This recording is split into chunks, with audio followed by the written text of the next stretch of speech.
হাই friends, নমস্কাৰ।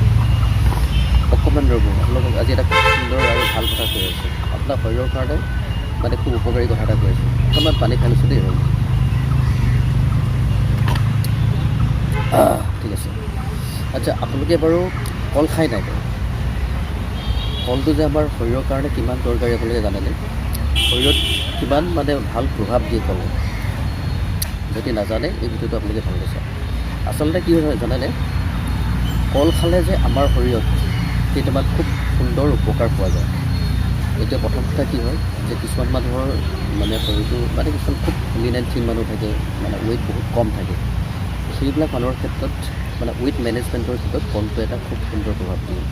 Regular যদি আপুনি এটা বা দুটা মিলি তেনেকৈ কল খাব পাৰে, তেতিয়াহ'লে শৰীৰৰ ৱেইটটো লাহে লাহে অকণমান গেইন কৰিবলৈ আৰম্ভ কৰে। তাৰোপৰি কলত কিছুমান মানে আপোনাৰ কনষ্টিটুৱেণ্ট থাকে। স্পেচিয়েলি কলত কি থাকে, পটাছিয়াম লেভেলটো খুব বেছি পোৱা যায়। পটাছিয়াম আৰু তাৰোপৰি কাৰ্বহাইড্ৰেট থাকে, ফাইবাৰ ফুড থাকে আৰু এনেকৈ কিছুমান কনষ্টিটুৱেণ্ট কলত থাকে। আৰু বিশেষকৈ আমাৰ শৰীৰত মানে পটাছিয়ামৰ এটা খুব সুন্দৰ ৰোল আছে, বিশেষকৈ মাচল মেনেজমেণ্টত। মাচলবিলাক বা আমাৰ শৰীৰৰ মাচলবিলাকৰ ৰিজিডিটি হ্ৰাস কৰিবৰ কাৰণে মানে পটাছিয়াম লেভেলটো খুব দৰকাৰ হয়।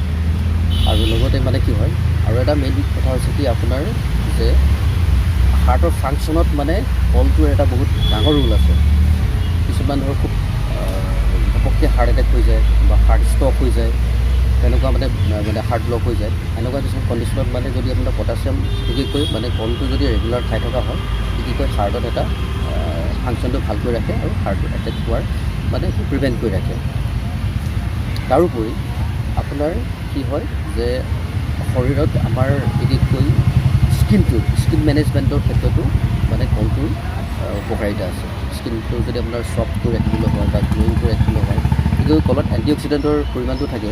সেইটো কাৰণে কি হয়, আমাৰ শৰীৰৰ স্কিনটোত মানে এটা সুন্দৰ প্ৰভাৱ কলে দিয়ে। স্কিনটো ধুনীয়া হয়, ছফ্ট হয়, গ্ল'য়িং হয়। গতিকে ৰেগুলাৰলি যদি আপুনি কল এটা বা দুটা খাব পাৰে, তেনেহ'লে শৰীৰৰ কাৰণে খুব এটা ভাল ৰিজাল্ট পোৱা যায়।